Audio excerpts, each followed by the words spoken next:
Nous voici dans la vidéo qui va vous expliquer de quelle façon vous allez pouvoir constituer vos fiches rapidement.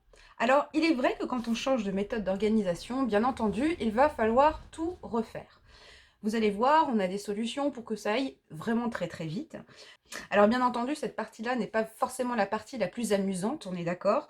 Par contre, après, lorsqu'il va s'agir de faire des fiches au fur et à mesure avec les nouveaux produits qui vont arriver, vous verrez, vous allez vous organiser vraiment très rapidement. Alors pour récapituler, le type de fiches que vous allez pouvoir trouver dans votre organiseur, donc vous avez des fiches qui sont réalisées sur le papier blanc et vous avez également des fiches qui sont réalisées sur des feuilles transparentes. Pour ce faire, vous trouverez donc au catalogue des lots de papier disponibles pour que vous puissiez être équipé avant de démarrer vos fiches. On a donc un lot de 50 feuilles de papier blanc A4 non glacé, donc vos encres prendront très rapidement sur vos feuilles. On les a laissés au format A4, on sait avec nos massicots, cutter ou règles de quelle façon couper nos papiers au format A5 et A6, et effectivement ça vous laisse une latitude pour choisir si vous voulez un peu plus de papier A5, un peu plus de papier A6 ou un peu plus de papier A4. Bien entendu, vous pouvez aussi les utiliser pour faire vos tamponnages, vos colorisations. C'est pas du papier glacé, ça fonctionne très bien. Vous avez également 3 tailles de feuilles transparentes. Pour celles-ci, on vous les a déjà découpées au format souhaité. Pourquoi? Parce que c'est beaucoup plus difficile de bien les découper. Elles font 0,3 mm d'épaisseur. Donc il ne faut pas bouger, de risque de déraper. Donc on vous les a mises au format A6, au format A5 et au format A4. 20 feuilles A6, 20 feuilles A5 et 10 feuilles A4. Donc que vous ayez trouvé votre solution de rangement ou pas encore, que vous soyez en période de test, peu importe, vous pouvez déjà réaliser vos fiches. Nous avons donc rentré au catalogue des outils de tamponnage qui vont véritablement vous permettre d'aller beaucoup plus vite pour construire vos fiches. Donc nous, on a choisi la Misty de par son confort d'utilisation, ces petites mousses que l'on peut enlever et les remettre en fonction du type de tampon que l'on a dans nos affaires, à savoir que pour les tampons clear, c'est vraiment important de ne pas être sur une surface rigide. Alors là, nous avons la Mini Misty au format, on va dire, A6. Nous avons également rentré le format A5 et nous avons rentré le format 30-30. 30-30, donc pour vos pages 30-30, mais pour le format A4 aussi assez sympathique. Alors bien sûr, comment choisir sa plateforme de tamponnage et sa taille? Alors là, effectivement, il n'y a que vous qui puissiez répondre, puisque ça dépend véritablement du type de matériel que vous avez. Si vous êtes plutôt petit tamponnage, partez plutôt sur des petits formats.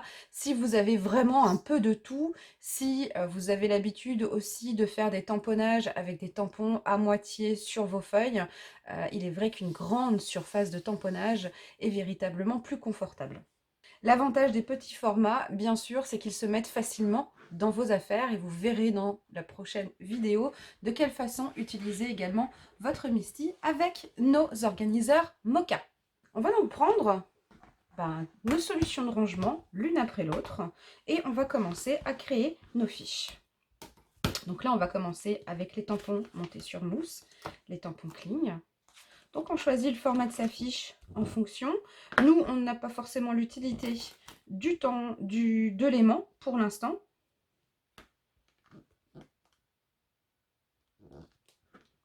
Donc on va bien placer notre tampon. La fiche, étant donné qu'on est sur un angle droit, on peut facilement mettre sa fiche sur sa Misty sans que ça ne bouge. Avec votre encre Versafine ou une autre, hein, celle que vous voulez.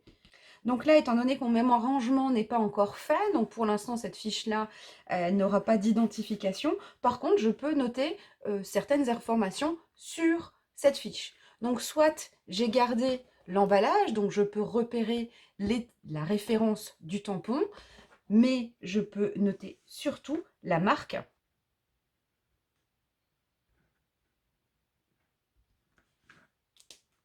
Et on la met de côté. L'avantage aussi, c'est que avant d'enlever votre tampon, avec le nettoyant jet canette, vous allez pouvoir nettoyer votre tampon avant de pouvoir le ranger à nouveau dans votre boîte. On le rappelle, c'est un nettoyant qui ne laisse pas de matière grasse sur vos supports. Donc, vous n'avez pas à nettoyer non plus vos supports à chaque fois. Donc là, on va passer à quelques petits tampons clear. Donc là, pour les clear, on va mettre la mousse. Puisque oui, vous pouvez mixer clear et cling dans vos clickbox sans souci, comme vous le voyez. Certaines marques ont les deux types de...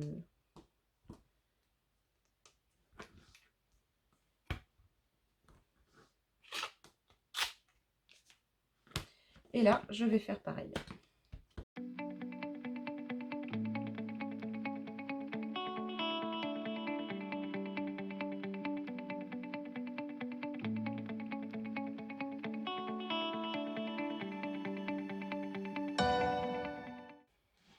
Pour vos tampons bois, vous pouvez aussi garder la mystille puisque vous avez un revêtement un petit peu en mousse. Donc vous pouvez rester sur votre mystille, sur le petit tapis mousse, pour pouvoir réaliser vos tamponnages.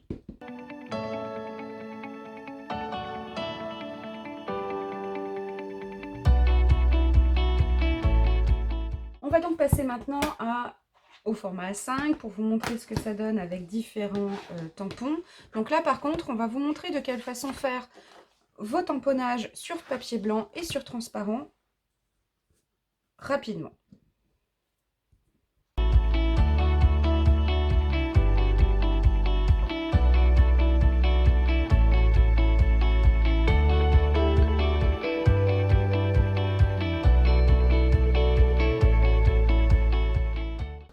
Là, j'en profite, c'est un tampon de fond.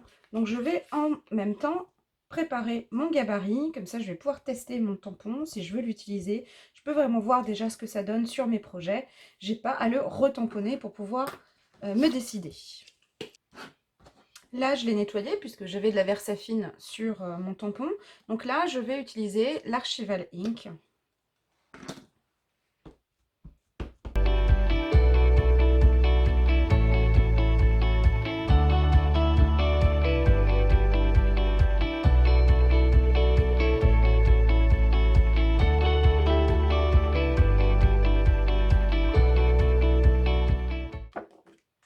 Voilà, donc mon empreinte sur transparent est faite. Alors bien sûr, laissez sécher un petit peu avant de manipuler. Mais pour attacher mes deux feuilles ensemble l'une et l'autre, je vais tout simplement utiliser du masking tape. Alors, vous pouvez utiliser bien sûr, est-ce que vous voulez mettre des codes couleurs en fonction des marques que vous avez, c'est aussi une possibilité. Vous pouvez donc les laisser l'une au-dessus de l'autre.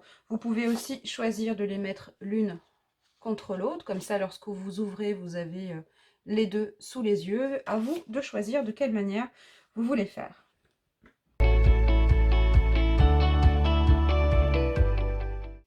Et voilà, votre empreinte est faite. Là, la marque, vous la voyez même à travers le transparent. Et donc, votre fiche, combinée avec le tampon sur fond blanc et sur transparent, est faite. Pour vos days, c'est exactement la même chose. Vous allez préparer du papier de couleur. Alors, le noir est beaucoup plus visible, bien sûr, mais utilisez vos chutes de papier pour pouvoir faire vos découpes dans vos dies. Mettez donc le scotch double face. Alors là, c'est notre double face 48 mm qui couvre bien une partie de votre papier.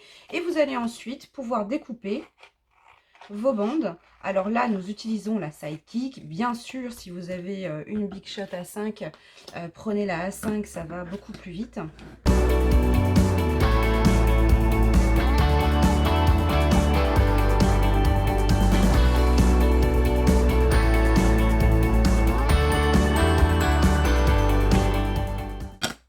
Donc là, vous allez prendre, alors bien sûr, là je prends de la A6 pour vous montrer, en fonction de votre collection, vous prenez une feuille A5, une feuille A6 ou une feuille A4. Tout dépend du format de votre collection.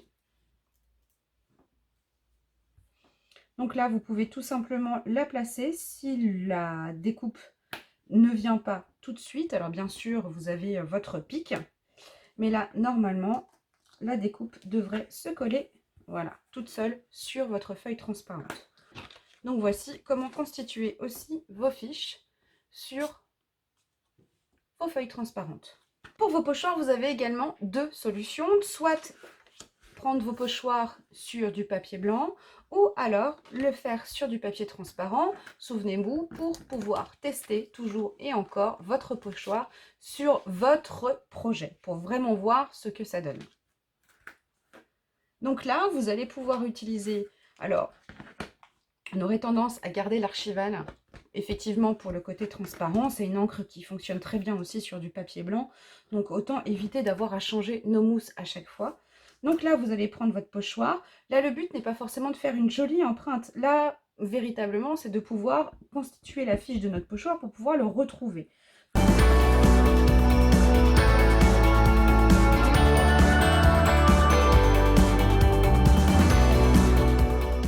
Voilà. Donc là, nous avons notre pochoir et on aura de la place pour mettre soit la marque, soit la référence, ou les deux, mais aussi le numéro de la fiche. Pour le faire, bien sûr, sur une feuille transparente, ça glisse. Donc, soit vous y allez, vous êtes confiante, vous y allez, soit fermé, vous vous mettez sur la surface. Là, vous avez votre pochoir. Vous allez prendre un peu de masking tape.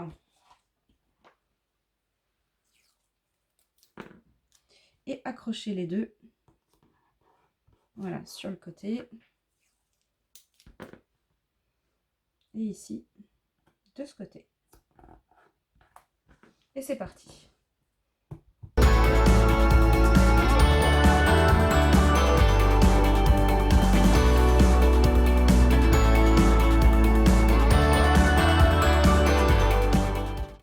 Et voilà, mon empreinte est faite.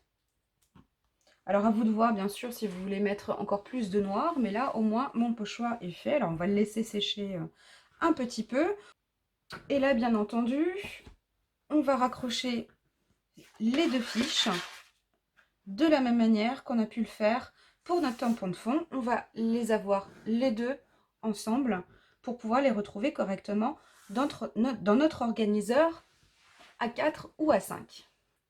Imaginez que vous ayez des dies et des tampons coordonnés. Vous vous rendez bien compte que vous allez pouvoir stocker et ranger vos dies d'un côté, vos tampons d'un côté. En prenant la fiche de votre tampon, vous notez où sont les dies.